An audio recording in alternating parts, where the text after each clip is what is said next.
ईदगाह मुंशी प्रेमचंद का बहुत ही मशहूर कहानी ईदगाह। आइए सुनते हैं ये कहानी। रमजान के पूरे 30 रोजों के बाद ईद आई है। कितना प्यारा, कितना खूबसूरत प्रभाव है। पेड़ों पर अजीब हरियाली है, खेतों में कुछ अजीब रौनक है, आसमान पर अजीब लालिमा है। आज का सूरज देखो कितना प्यारा लग रहा है, कितना शीतल है, यानी संसार को ईद की बधाई दे रहा है। गांव में कितनी हलचल है।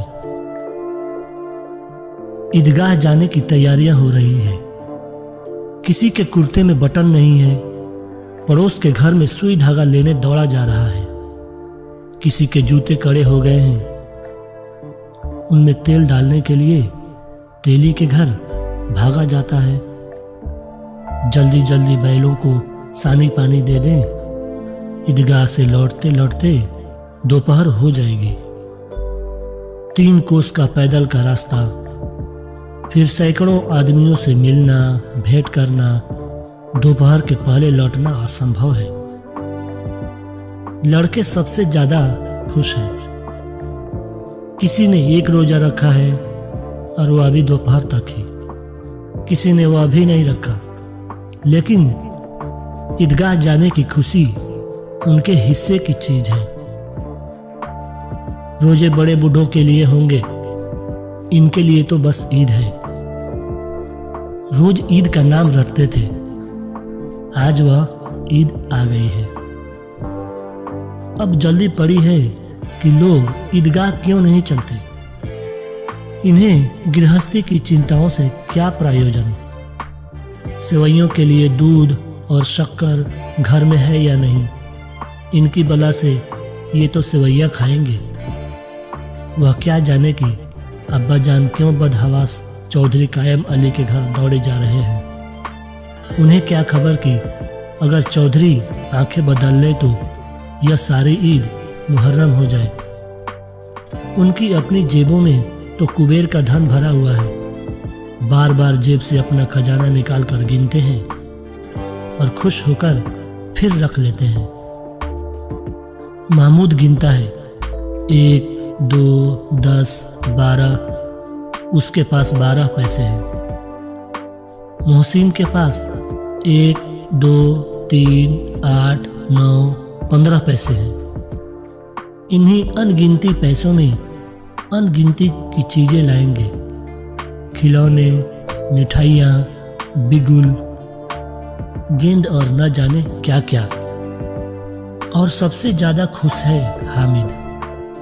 वह 4-5 साल का गरीब सूरत दुबला पतला लड़का, जिसका बाप पिछले वर्ष हैजे की भेंट चढ़ गया और माँ न जाने क्यों पीली होती होती एक दिन मर गई। किसी को क्या पता क्या बीमारी है, कहती तो कौन सुनने वाला था।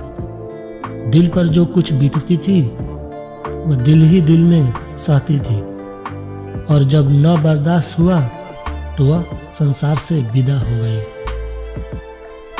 अब हामिद अपनी बूढ़ी दादी अमीना की गोद में सोता है और उतना ही खुश है। उसके अब्बा जान रुपए कमाने गए हैं, बहुत सी थैलियां लेकर आएंगे। अम्मी जान अल्लाह के घर से उसके लिए बड़ी अच्छी अच्छी चीजें लाने गई हैं, इसलिए हामिद खुश है। उम्मीद तो बड़ी चीज है, और फिर बच्चों की उम्मीद। उनकी कल्पना तो राई का पहाड़ बना लेती है। हामिद के पांव में जूते नहीं हैं, सिर पर एक पुरानी धुरानी टोपी है जिसका गोला काला पड़ गया है। फिर भी वह खुश है। जब उसके अब्बा जान थैलियां और अम्मी जान नियामतें लेकर आएंगी तो वह दिल से अरमान निकाल लेगा। तब देखेगा मोहसिन, नूरे और सम्मी कहाँ से उतने पैसे निकालेंगे। अभागिन अमीना अपनी कोठरी में बैठी रो रही है। आज ईद का दिन है, उसके घर में दाना नहीं है। आज आबिद होता तो क्या इसी तरह ईद आती और चली जाती। इस अंधकार और निराशा में वह डूबी जा रही है। किसने बुलाया था इस निगोड़ी ईद को। इस घर में उसका काम नहीं, लेकिन हामिद, उसे किसी के मरने जीने से क्या मतलब। उसके अंदर रोशनी है, बाहर उम्मीद। विपत्ति अपना सारा दल बल लेकर आ गए। हामिद की आनंद भरी चितवन उसका विध्वंस कर देगी। हामिद भीतर जाकर दादी से कहता है, तुम डरना नहीं अम्मा, मैं सबसे पहले आऊंगा, बिल्कुल ना डरना। अमीना का दिल कचोट रहा है। गांव के बच्चे अपने अपने बाप के साथ जा रहे हैं। हामिद का बाप अमीना के सिवा और कौन है। उसे कैसे अकेले मेले जाने दे। उस भीड़ भाड़ से बच्चा कहीं खो जाए तो क्या हो। नहीं, अमीना उसे यूं न जाने देंगी। नन्ही सी जान 3 कोस चलेगा कैसे। पैर में छाले पड़ जाएंगे। जूते भी तो नहीं है। वह थोड़ी थोड़ी दूर पर उसे गोद में ले लेती, लेकिन यहाँ सेवैयां कौन पकाएगा। पैसे होते तो लौटते लौटते सारे सामान जमा करके चटपट सेवैयां बना लेती। यहाँ तो घंटों चीजें जमा करने में लगेंगे। मांगे का ही तो सहारा है। उस दिन फहीमन के कपड़े सिले थे। 8 आने पैसे मिले थे। उस अठन्नी को ईमान की तरह बचाती चली आती थी इसी ईद के लिए। लेकिन कल ग्वालन सिर पर सवार हो गई तो क्या करती। हामिद के लिए कुछ नहीं है तो 2 पैसे का दूध तो चाहिए ही। अब तो कुल 2 आने पैसे बच रहे हैं। 3 पैसे हामिद की जेब में, 5 अमीना के बटुए में। यही तो बिसात है और ईद का त्योहार। अल्लाह ही बेड़ा पार लगाए। धोबन और नाइन और मेहतरानी और चूड़िहारिन सभी तो आएंगे। सभी को सेवैयां चाहिए और थोड़ा किसी को आंखें नहीं लगता। किस किस से मुंह चुराएंगी और मुंह क्यों चुराए। साल भर का त्योहार है। जिंदगी खैरियत से रहे, उनकी तकदीर भी तो उसी के साथ है। बच्चे को खुदा सलामत रखे, ये दिन भी कट जाएंगे। गांव से मेला चला और बच्चों के साथ हामिद भी जा रहा था। कभी सबके सब दौड़कर आगे निकल जाते, कभी सबके सब दौड़कर आगे निकल जाते। फिर किसी पेड़ के नीचे खड़े होकर साथ वालों का इंतजार करते। यह लोग क्यों इतना धीरे धीरे चल रहे हैं। हामिद के पैरों में तो जैसे पर लग गए हैं। वह कभी थक सकता है? नहीं, वह तो सभी से तेज चल रहा है। शहर का दामन आ गया। सड़क के दोनों ओर अमीरों के बगीचे हैं। पक्की 4 दीवारी बनी हुई है। पेड़ों में आम और लीचियां लगी हुई हैं। कभी कभी कोई लड़का कंकड़ी उठाकर आम पर निशाना लगाता है। माली अंदर से गाली देता हुआ निकलता है। लड़के वहां से एक फरलांग पर हैं, खूब हंस रहे हैं। माली को कैसा उल्लू बनाया। बड़ी बड़ी इमारतें आने लगी। यह अदालत है, यह कॉलेज है, यह क्लब घर है। इतने बड़े बड़े कॉलेजों में कितने लड़के पढ़ते होंगे। सब लड़के नहीं हैं जी, बड़े बड़े आदमी हैं, वो पढ़ते हैं। एक ने कहा, सच? उनकी बड़ी बड़ी मूंछें हैं, इतने बड़े हो गए हैं अभी तक पढ़ने जाते हैं। न जाने कब तक पढ़ेंगे और क्या करेंगे इतना पढ़कर। हामिद के मदरसे में 2-3 बड़े बड़े लड़के हैं, बिल्कुल 3 कौड़ी के। रोज मार खाते हैं, काम से जी चुराने वाले। इस जगह भी उसी तरह के लोग होंगे और क्या। एक लड़के ने कहा, क्लब घर में जादू होता है, सुना है यहाँ मुर्दों की खोपड़ियाँ दौड़ती हैं और बड़े बड़े तमाशे होते हैं, पर किसी को अंदर नहीं जाने देते। और वहाँ शाम को साहब लोग खेलते हैं, बड़े बड़े आदमी खेलते हैं, मुच्छो दाढ़ी वाले, और मेमे भी खेलती हैं। सच, हमारी अम्मा को यह दे दो, क्या नाम है इसका नाम है बैट, तो उसे पकड़ ही ना सके, घुमाते ही लुढ़क जाए। महमूद ने कहा, हमारी अम्मी जान का तो हाथ कांपने लगे, अल्लाह कसम ये बैट पकड़ भी नहीं सकेगी।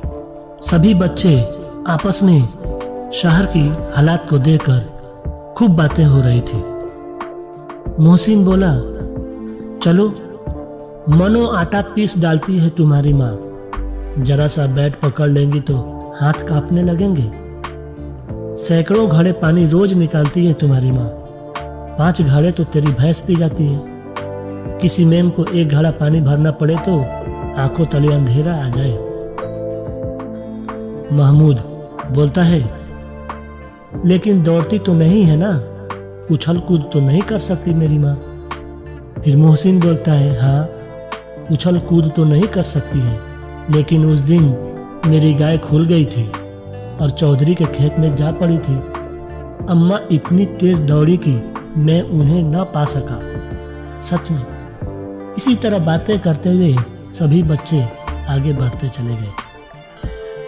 अब हलवाइयों की दुकानें शुरू हुई, आज खूब सजी हुई थी। बच्चे देखकर बोलते हैं, इतनी मिठाइयाँ कौन खाता है?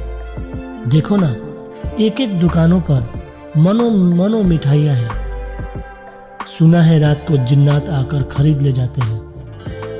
अब्बा कहते थे कि आधी रात को एक आदमी हर दुकान पर जाता है और जितना माल बचा होता है वह तुलवा लेता है और सचमुच के रुपए देता है, बिल्कुल ऐसे ही रुपए। हामिद को यकीन नहीं आया, ऐसे रुपए जिन्नात को कहाँ से मिल जाएंगे? मोहसिन ने कहा, जिन्नात को रुपए की क्या कमी, जिस खजाने में चाहे चले जाए, लोहे के दरवाजे तक उन्हें नहीं रोक सकते जनाब। आप हैं किस फेर में? हीरे जवाहरात तक उनके पास रहते हैं, जिससे खुश हो गए उसे टोकरों जवाहरात दे दिए। अभी यही बैठे हैं, 5 मिनट में कलकत्ता पहुंच जाएंगे। हामिद ने फिर पूछा, जिन्नात बहुत बड़े बड़े होते हैं क्या? मोहसिन बोला, एक एक सिर आसमान के बराबर होता है, जमीन पर खड़ा हो जाए तो उसका सिर आसमान से लग जाएगा, जमीन पर खड़ा हो जाए तो उसका सिर आसमान से जा लगे, मगर चाहे तो एक लोटे में घुस जाए। यह सब सुनकर हामिद बोला, लोग उन्हें कैसे खुश करते होंगे? कोई मुझे यह मंत्र बता दे तो एक जिन को मैं भी खुश कर लूं। मोहसिन, अब यह तो मैं नहीं जानता, लेकिन चौधरी साहब के काबू में बहुत से जिन्नात हैं। कोई चीज चोरी हो जाए, चौधरी साहब उसका पता लगा लेंगे और चोर का नाम भी बता देंगे। जुमराती का बछवा उस दिन खो गया था, 3 दिन हैरान हुए, कहीं नहीं मिला। तब झक मारकर चौधरी के पास गए। चौधरी ने तुरंत बता दिया, मवेशी खाने में है तुम्हारा बछवा। जिन्नात आकर उन्हें सारे जहान की खबर दे जाते हैं। अब उसकी समझ में आ गया कि चौधरी के पास क्यों इतना साधन है और क्यों उनका इतना सम्मान है। सभी बच्चे आपस में बातें करते हुए ऐसे ही आगे बढ़ते चले गए। यह पुलिस लाइन है, यही सब कांस्टेबल कवायद करते हैं, रैटन फाय फो। रात को बेचारे घूम घूम कर पहरा देते हैं, कहीं चोरियां ना हो जाए। मोहसिन ने प्रतिवाद किया, यह कांस्टेबल पहरा देते हैं तभी तुम बहुत जानते हो अजी हजरत, यह चोरी भी करते हैं। शहर के जितने चोर डाकू हैं सब इनसे मिले रहते हैं। रात को ये लोग चोरों से कहते हैं चोरी करो और आप दूसरे मोहल्ले में जाकर जागते रहो पुकारते रहते हैं। तभी इन लोगों के पास इतने रुपए आते हैं। मेरे मामू एक थाने में कांस्टेबल है, 20 रुपया महीना पाते हैं, लेकिन 50 रुपए घर भेजते हैं। अल्लाह कसम, मैंने एक बार पूछ लिया था कि मामू आप इतने रुपए कहाँ से पाते हैं? हंस कर कहने लगे, बेटा अल्लाह देता है। फिर आप ही बोले, हम लोग चाहे तो एक दिन में लाखों मार लाए, हम तो इतना ही लेते हैं जिसमें अपनी बदनामी न हो और नौकरी न चली जाए। हामिद ने पूछा, यह लोग चोरी करवाते हैं तो कोई इन्हें पकड़ता क्यों नहीं? मोहसिन उसकी नादानी पर दया दिखाकर बोला, अरे पागल, इन्हें कौन पकड़ेगा? पकड़ने वाले तो यह लोग खुद हैं, लेकिन अल्लाह इन्हें सजा भी खूब देता है। हराम का माल हराम में जाता है।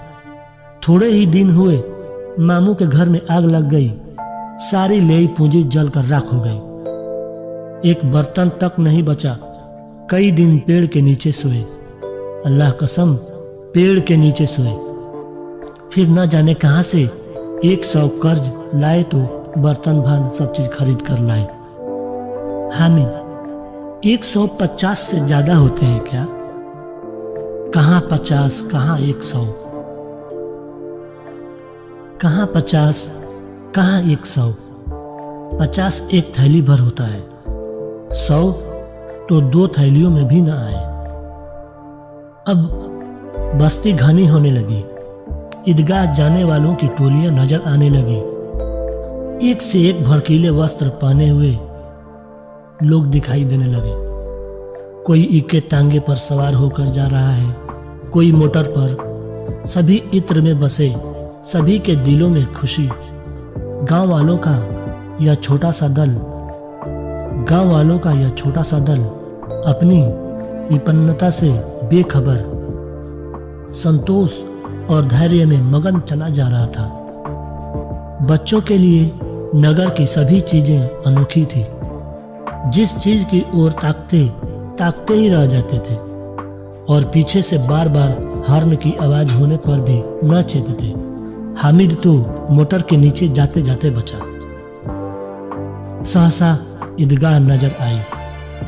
ऊपर इमली के घने पेड़ों की छाया है, नीचे पक्का फर्श है जिस पर जाजम बिछा हुआ है, और रोजेदारों की लाइन एक के पीछे एक न जाने कहां तक लगी है। पक्की जगत के नीचे तक, जहां जाजम भी नहीं है। नए आने वाले आकर पीछे की कतार में खड़े हो जाते हैं। आगे जगह नहीं है। यहाँ कोई धन और पद नहीं देखता। इस्लाम की निगाह में सब बराबर है। इन गांव वालों ने भी वुजू किया और पिछली सफ में खड़े हो गए।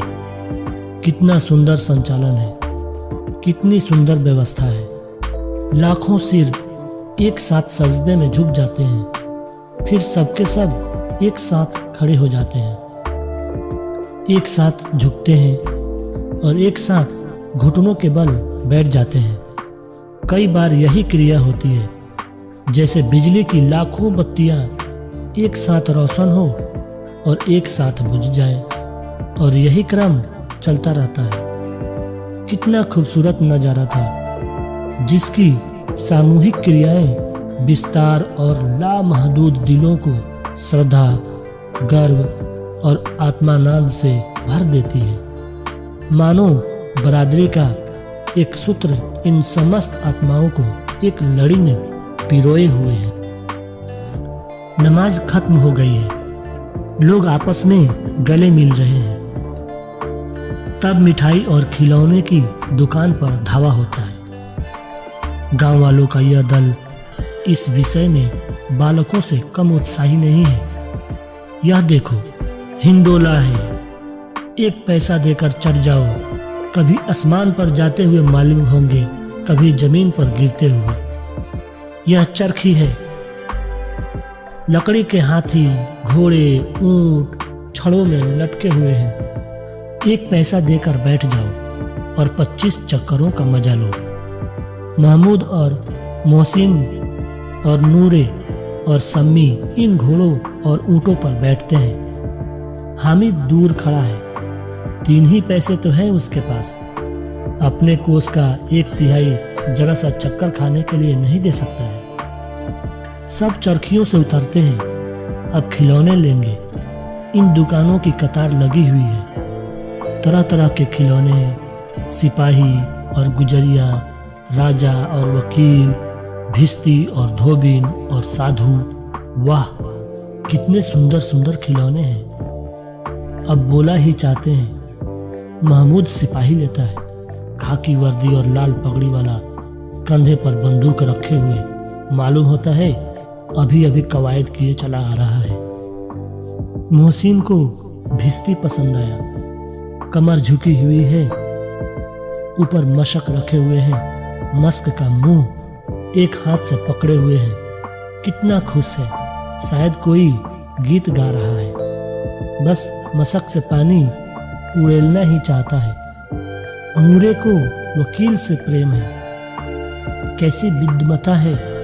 उसके मुख पर काला चोगा, नीचे सफेद अचकन, अचकन के सामने की जेब में घड़ी, सुनहरी जंजीर, एक हाथ में कानून का पोथा लिए हुए। मालूम होता है अभी अभी अदालत से जिरह या बहस किए करके चला आ रहा है।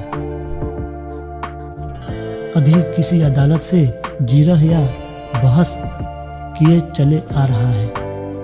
यह सब 2-2 पैसे के खिलौने हैं। हामिद के पास कुल 3 पैसे हैं। इतने महंगे खिलौने वह कैसे ले। खिलौना कहीं हाथ से छूट पड़े तो चूर चूर हो जाए, जरा पानी पड़े तो सारा रंग घुल जाए। ऐसे खिलौने लेकर वह क्या करेगा। किस काम के हैं ये।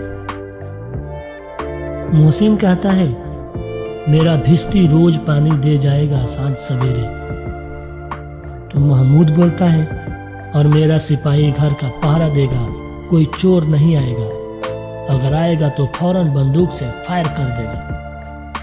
फिर नूरे अपना खिलौना निकालता है और बोलता है और मेरा यह वकील खूब मुकदमा लड़ेगा, खूब मुकदमा लड़ेगा। फिर सम्मी बोलता है और मेरी धोबिन रोज कपड़े धोएगी मेरे घर के। सारे बच्चे अपने अपने खिलौने निकालकर उनकी तारीफों का पुल बांध रहे थे। हामिद खिलौनों की निंदा करता है। मिट्टी ही के तो हैं, गिरे तो चकनाचूर हो जाएं। लेकिन ललचाई हुई आंखों से खिलौनों को देख रहा है और चाहता है कि जरा देर के लिए उन्हें हाथ में ले सकता। उसके हाथ अनायास ही लपकते हैं, लेकिन लड़के इतने त्यागी नहीं होते, विशेषकर जब अभी नया शौक है। हामिद ललचाता रह जाता है। खिलौने के बाद मिठाइयाँ आती हैं। किसी ने रबड़ियाँ ली हैं, किसी ने गुलाब जामुन, किसी ने सोहन हलवा। मजे से खा रहे हैं। हामिद बिरादरी से अलग है। उसके पास मात्र 3 पैसे हैं। क्यों नहीं कुछ लेकर खाता। ललचाई आंखों से सबकी ओर देखता है। फिर मोहसिन कहता है हामिद रेवड़ी ले जा, कितनी खुशबूदार है। हामिद को शक हुआ यह केवल क्रूर विनोद है। मोहसिन इतना उदार नहीं है, लेकिन यह जानकर भी वह उसके पास जाता है। मोहसिन दाने से एक रेवड़ी निकालकर हामिद की ओर बढ़ाता है। हामिद हाथ फैलाता है। मोहसिन रेवड़ी अपने मुंह में रख लेता है और हामिद को नहीं देता। महमूद, नूरे और सम्मी खूब तालियां बजा बजा कर हंसते हैं और हामिद का मजाक उड़ाते हैं। हामिद यह सब देखकर खिसिया जाता है। मोहसिन, अच्छा अब की बार जरूर देंगे हामिद, अल्लाह कसम, ले जा रेवड़ियाँ खा ले। हामिद बोलता है रखे रहो, क्या मेरे पास पैसे नहीं हैं? मैं भी खरीद लूंगा।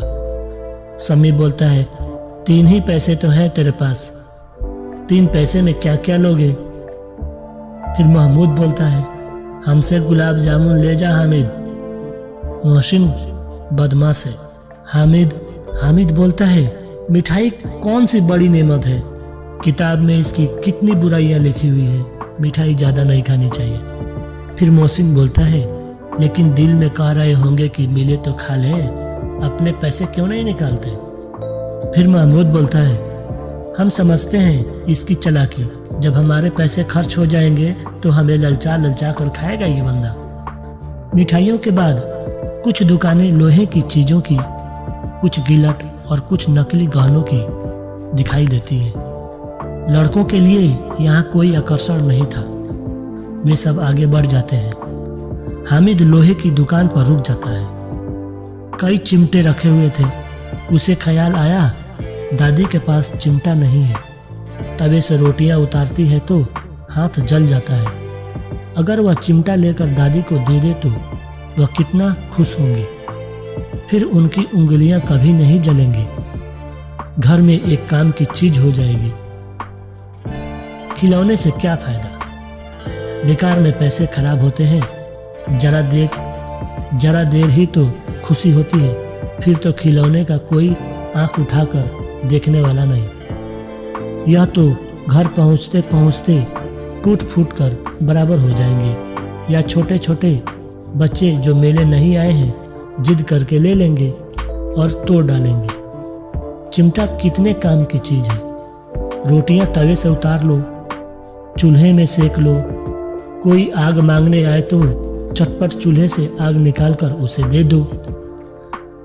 अम्मा बेचारी को कहाँ फुर्सत है कि बाजार आए, और इतने पैसे ही कहाँ मिलते हैं, रोज हाथ जला लेती है। हामिद के साथी आगे बढ़ गए हैं। सबील पर सबके सब शरबत पी रहे हैं। देखो सब कितने लालची हैं। इतनी मिठाइयाँ ले ली, मुझे किसी ने एक भी नहीं दी। उस पर कहते हैं मेरे साथ खेलो, मेरा काम यह करो। अब अगर किसी ने कोई काम करने को कहा तो पूछूंगा, खाए मिठाइयाँ, आपका मुंह सड़ेगा। आप अकेले अकेले मिठाइयाँ खाए हो, अब आपका मुंह सड़ेगा।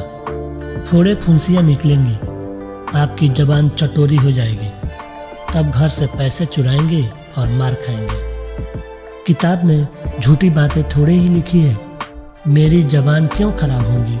अम्मा चिमटा देखते ही दौड़कर मेरे हाथ से ले लेंगे और कहेंगी, मेरा बच्चा अम्मा के लिए चिमटा लाया है, कितना अच्छा लड़का है। इन लोगों के खिलौने पर कौन इन्हें दुआएं देगा। बड़ों की दुआएं सीधे अल्लाह के दरबार में पहुंचती है और तुरंत सुनी जाती है। मेरे पास पैसे नहीं है, तभी तो मोहसिन और महमूद यूं मिजाज दिखाते हैं। मैं भी इनसे मिजाज दिखाऊंगा। खेलें खिलौने और खाएं मिठाइयाँ। मैं नहीं खेलता खिलौने, किसी का मिजाज क्यों सुनूं। मैं गरीब सही, किसी से कुछ मांगने तो जाता नहीं। आखिर अब्बा जान कभी न कभी जरूर आएंगे, अम्मी भी आएंगे। फिर इन लोगों से पूछूंगा कितने खिलौने लोगे। एक एक को टोकरियां खिलौने दे दूं और दिखा दूं कि दोस्तों के साथ इस तरह का सलूक किया जाता है। यह नहीं कि एक पैसे की रेवड़ियां ले ली तो चिढ़ा चिढ़ा कर खाने लगे। सबके सब खूब हंसेंगे कि हामिद ने चिमटा लिया है। हंसेंगे तो हंसे मेरी बला से।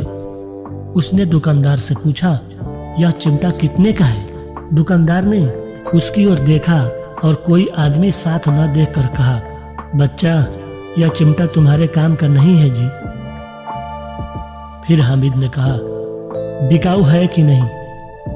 दुकानदार ने कहा, बिकाऊ क्यों नहीं है और यहाँ क्यों लाद लाए हैं। तो फिर हामिद ने कहा, तो बताते क्यों नहीं कितने पैसे का है। दुकानदार ने कहा, यह चिमटा 6 पैसे का है। हामिद का दिल बैठ गया। ठीक ठीक 5 पैसे लगेंगे, लेना हो तो लो, नहीं तो चल तो बनो, दुकानदार ने कहा। हामिद ने कलेजा मजबूत करके कहा, 3 पैसे लोगे क्या।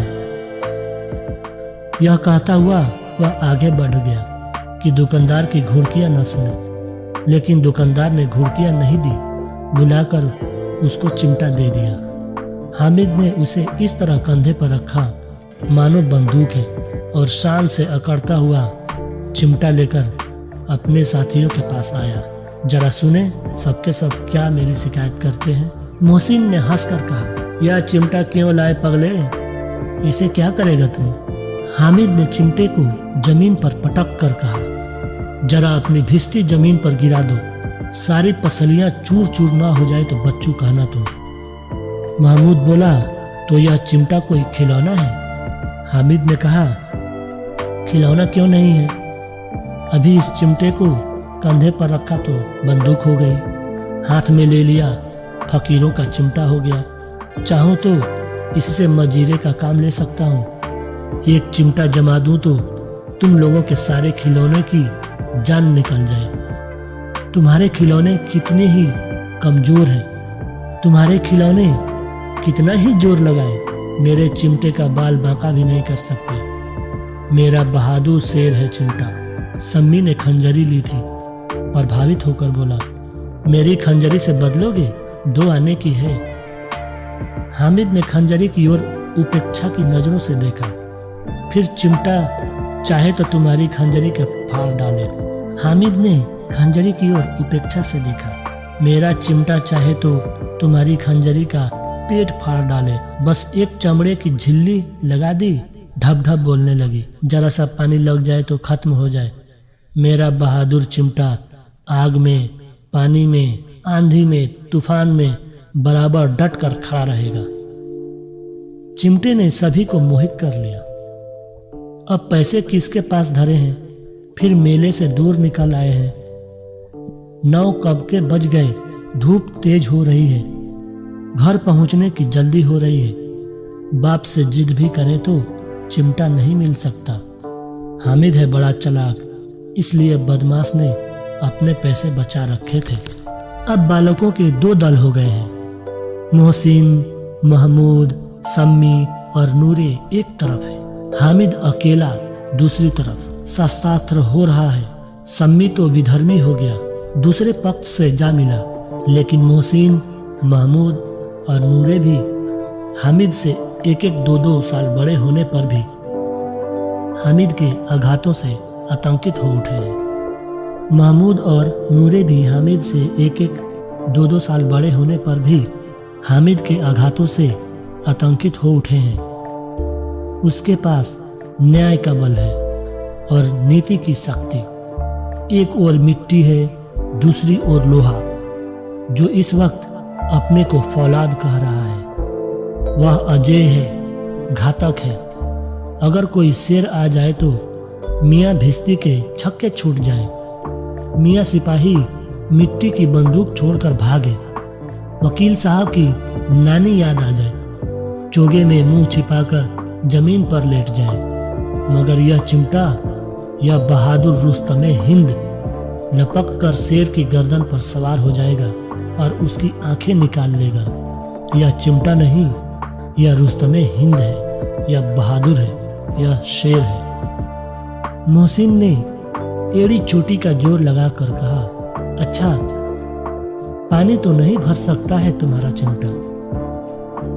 हामिद ने चिमटे को सीधा खड़ा करके कहा, भिस्ती को एक डांट लगाएगा तो दौड़ता हुआ जाकर पानी भर कर लाएगा और इसके द्वार पर छिड़कने लगेगा। मोहसिन परास्त हो गया, पर महमूद ने कुमुक पहुंचाई। अगर बच्चा पकड़ जाए तो अदालत में बंधे बंधे फिरेंगे, तब तो वकील साहब के पैरों पड़ेंगे। हामिद इस प्रबल तर्क का जवाब न दे सका। उसने पूछा, अच्छा, तो हमें पकड़ेगा कौन? नूरे ने अकड़ कर कहा, यह सिपाही बंदूक वाला तुम्हारे चिमटे को पकड़ेगा। हामिद ने मुंह चिढ़ाकर कहा, यह बेचारे हम बहादुर रुस्तमे हिंद को कैसे पकड़ेंगे? अच्छा लाओ, अभी जरा कुश्ती हो जाए, इसकी सूरत देखकर दूर से भागेंगे, पकड़ेंगे क्या बेचारे? मोहसिन को एक नई चोट सूझी। तुम्हारे चिमटे का मुंह रोज आग में जलेगा। उसने समझा था कि हामिद लाजवाब हो जाएगा, लेकिन यह बात नहीं हुई। हामिद ने तुरंत जवाब दिया, आग में बहादुर ही कूदते हैं जनाब। तुम्हारे यह वकील, सिपाही और भिस्ती लौंडियों की तरह घर में घुस जाएंगे। आग में कूदना वह काम है जो रुस्तमे हिंद ही कर सकता है। वाह! महमूद ने एक जोर लगाया। वकील साहब कुर्सी मेज पर बैठेंगे, तुम्हारा चिमटा तो बावर्ची खाने में जमीन पर पड़ा रहेगा। इस तर्क ने सम्मी और नूरे को भी सजीव कर दिया। कितने ठिकाने की बात कही है पट्टे ने। चिमटा बावर्ची खाने में पड़ा रहेगा और इसके सिवा वह कर ही क्या सकता है। हामिद को कोई फर्क पड़ता हुआ जवाब न सूझा तो उसने धांधली शुरू की। मेरा चिमटा बावर्ची खाने में नहीं रहेगा। वकील साहब कुर्सी पर बैठेंगे तो जाकर उन्हें जमीन पर पटक देगा और उनका कानून उनके पेट में डाल देगा। बात कुछ बनी नहीं, खाली गाली गलौज थी, लेकिन कानून को पेट में डालने वाली बात छा गई। ऐसी छा गई कि तीनों सुरमा मुंह ताकते रह गए, मानो कोई धेलचा कनकौआ किसी गंडे वाले कनकौए को काट गया हो। कानून मुंह से बाहर निकलने वाली चीज है, उसको पेट के अंदर डाल दिया जाना बेतुकी सी बात होने पर भी कुछ नयापन रखती है। हामिद ने मैदान मार लिया। उसका चिमटा रुस्तमे हिंद है। अब इसमें मोहसिन, महमूद, नूरे, सम्मी किसी को भी आपत्ति नहीं हो सकती थी। अब चिमटा रुस्तमे हिंद हो गया। विजेता को हारने वालों से जो सत्कार मिलना स्वाभाविक है वह हामिद को भी मिला। औरों ने 3-3, 4-4 आने पैसे खर्च किए पर कोई काम की चीज न ला सके। हामिद ने 3 पैसे में रंग जमा लिया। सच ही तो है, खिलौनों का क्या भरोसा, टूट फूट जाएंगे। हामिद का चिमटा तो बना रहेगा बरसों तक। संधि की शर्तें तय होने लगी। मोहसिन ने कहा, जरा अपना चिमटा दो, हम भी देखें। तुम हमारा भिस्ती लेकर देखो। महमूद और नूरे ने भी अपने अपने खिलौने पेश किए। हामिद को इन शर्तों को मानने में कोई आपत्ति नहीं थी। चिमटा बारी बारी से सबके हाथ में गया और उनके खिलौने बारी बारी से हामिद के हाथ में आए। कितनी खूबसूरत खिलौने हैं। हामिद ने हारने वालों के आंसू पोंछे। मैं तुम्हें चिढ़ा रहा था, सच यह चिमटा भला इन खिलौनों की क्या बराबरी करेगा। मालूम होता है अब बोले, लेकिन मोहसिन की पार्टी को इस दिलासे से संतोष नहीं हुआ। चिमटे का सिक्का खूब बैठ गया था। चिमटे का सिक्का खूब बैठ गया है। चिपका हुआ टिकट अब पानी से नहीं छूट रहा है। मोहसिन बोलता है, लेकिन इन खिलौने के लिए कोई हमें दुआ तो नहीं देगा। महमूद, दुआ को लिए फिरते हो, उल्टे मार ना पड़े। अम्मा जरूर कहेंगे कि मेले में यही मिट्टी के खिलौने मिले। हामिद को स्वीकार करना पड़ा कि खिलौनों को देखकर किसी की माँ इतनी खुश नहीं होंगी जितनी दादी चिमटे को देखकर खुश होंगी। 3 पैसों में ही तो उसे सब कुछ करना था और अब उन पैसों के इस उपयोग पर पछतावे की बिल्कुल जरूरत नहीं थी। फिर अब तो चिमटा रुस्तमे हिंद है और सभी खिलौनों का बादशाह भी। रास्ते में महमूद को भूख लगी। उसके बाप ने केले खाने को दिए। महमूद ने केवल हामिद को साझी बनाया। उसके अन्य मित्र मुंह ताकते रह गए। यह सब उसके चिमटे का प्रसाद था। 11 बजे गांव में हलचल मच गई। मेले वाले आ गए। मोहसिन की छोटी बहन ने दौड़कर भिस्ती उसके हाथ से छीन लिया। मारे खुशी के जा उछले तो मियाँ भिस्ती नीचे आ रहे हैं और सूर लोग सिधाए। इस पर भाई बहन में मारपीट हुई। दोनों खूब रोए। उनकी अम्मा यह शोर सुनकर बिगड़ी और दोनों को ऊपर से 2-2 चाटे और लगा दिए। मियाँ नूरे के वकील का अंत उनके प्रतिष्ठानुकूल इससे ज्यादा गौरवमय हुआ। वकील जमीन पर या ताक पर तो नहीं बैठ सकता, उसकी मर्यादा का विचार तो करना ही होगा। दीवार में खूंटियां गाड़ी गई। उन पर लकड़ी का एक पटरा रखा गया। पटरे पर कागज का कालीन बिछाया गया। वकील साहब राजा भोज की भांति सिंहासन पर विराजे। नूरे ने उन्हें पंखा झलना शुरू किया। अदालतों में खस की टट्टियां और बिजली के पंखे रहते हैं, क्या यहाँ मामूली पंखा भी ना हो? कानून की गर्मी दिमाग पर चढ़ जाएगी कि नहीं? बांस का पंखा आया और नूरे हवा करने लगे। मालूम नहीं पंखे की हवा से या पंखे की चोट से वकील साहब कब स्वर्ग लोक हो गए और स्वर्ग लोक से मृत्यु लोक में आ रहे और उनका माटी का चोला माटी में मिल गया। फिर बड़े जोर जोर से मातम हुआ और वकील साहब की अस्थि घोड़े पर डाल दी गई। अब रहा महमूद का सिपाही। उसे चटपट गांव का पहरा देने का चार्ज मिल गया। लेकिन पुलिस का सिपाही कोई साधारण व्यक्ति तो नहीं जो अपने पैरों पे चले। वह पालकी पर बैठकर चलेगा। एक टोकरी आई, उसमें कुछ लाल रंग के फटे पुराने चिथड़े बिछाए गए जिसमें सिपाही साहब आराम से लेटे। नूरे ने यह टोकरी उठाई और अपने द्वार का चक्कर लगाने लगा। उनके दोनों छोटे भाई सिपाही की तरह छोने वाले जागते रहो, छोने वाले जागते रहो, इस तरह से पुकारते चलते हैं। मगर रात को अंधेरी ही होनी चाहिए। महमूद को ठोकर लग जाती है। टोकरी उसके हाथ से छूटकर गिर पड़ती है और मियाँ सिपाही अपनी बंदूक लिए जमीन पर आ जाते हैं और उनकी एक टांग में विकार आ जाता है। उनकी एक टांग टूट जाता है। महमूद को आज यह मालूम हुआ कि वह एक अच्छा डॉक्टर भी है। उसको ऐसा मरहम मिल गया है जिससे वह टूटी हुई टांग को आनंद फानंद में जोड़ सकता है। केवल गूलर का दूध चाहिए। गूलर का दूध आता है, टांग जवाब दे देती है। टांग को ठीक करने के लिए शल्य क्रिया की गई, लेकिन शल्य क्रिया असफल हुई। तब उसकी दूसरी टांग भी तोड़ दी जाती है।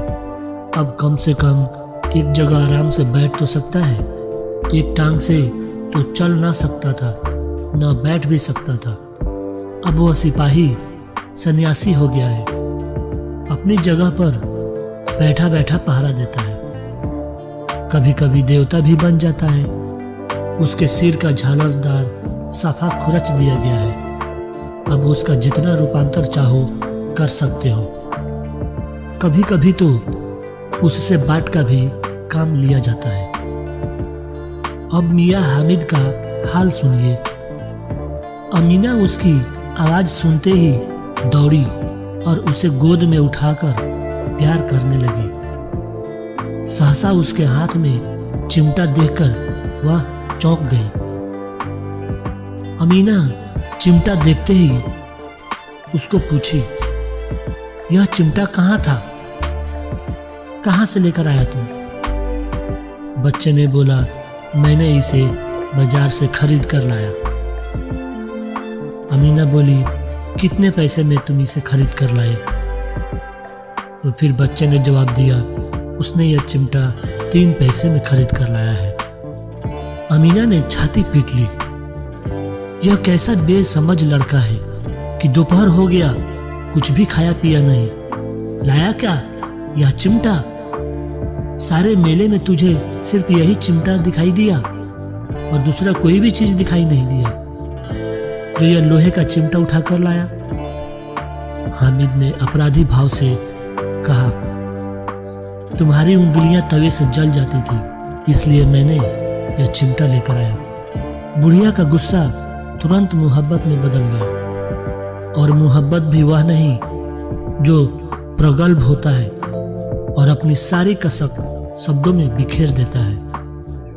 यह खामोश प्यार था, खूब ठोस रस और स्वाद से भरा हुआ। बच्चे में कितना त्याग, कितना सद्भाव और कितना अक्लमंदी है। दूसरों को खिलौने लेते और मिठाई खाते देखकर इसका मन कितना ललचाया होगा। इतना बर्दाश्त इससे कैसे हुआ? वहां भी इसे अपनी बुढ़िया दादी की याद बनी रही। अमीना का मन गदगद हो गया। और अब एक बड़ी विचित्र बात हुई, हामिद के इस चिमटे से भी विचित्र। बच्चे हामिद ने बूढ़े हामिद का पार्ट खेला था। बुढ़िया अमीना बालिका अमीना बन गई। वह रोने लगी, दामन फैलाकर हामिद को दुआएं देती जाती थी और आंसू की बड़ी बड़ी बूंदें गिराती जाती थी। हामिद इसका रहस्य क्या समझता, वह तो बच्चा था।